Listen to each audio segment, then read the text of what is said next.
आज का पहला पाठ कुरिन्थियों के नाम संत पौलुस का पहला पत्र अध्याय 3 पद संख्या 18 से 23।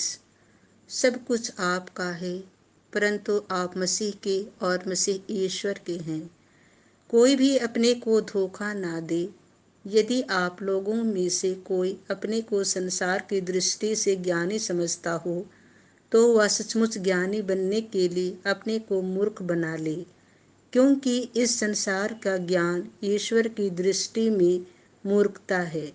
धर्म ग्रंथ में यह लिखा है, वह ज्ञानियों को उनकी चतुराई से ही फंसाता है, और प्रभु जानता है कि ज्ञानियों के तर्क वितर्क निस्सार है।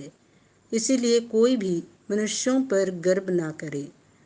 सब कुछ आपका है, चाहे वह पौलुस, अपोलो अथवा कैफस हो, संसार हो, जीवन अथवा मरण हो, भूत अथवा भविष्य हो, यह सब आपका है, परंतु आप मसीह के और मसीह ईश्वर के हैं। संत लूकास के अनुसार पवित्र सुसमाचार अध्याय 5 पद संख्या 1 से 11। वे सब कुछ छोड़कर उनके पीछे हो दिए। एक दिन यीशु गन्नेसरेत की झील के पास थे।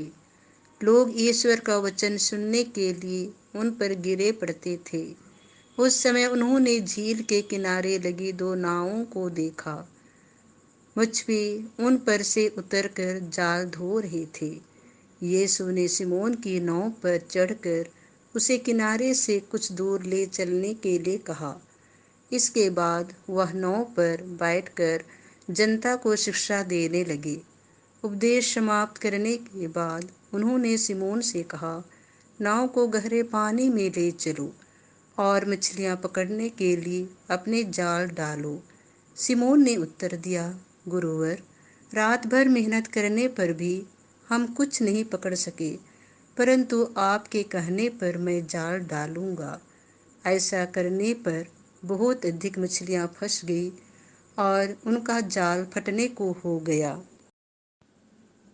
उन्होंने दूसरे नाव के अपने साथियों को इशारा किया कि आकर हमारी मदद करो।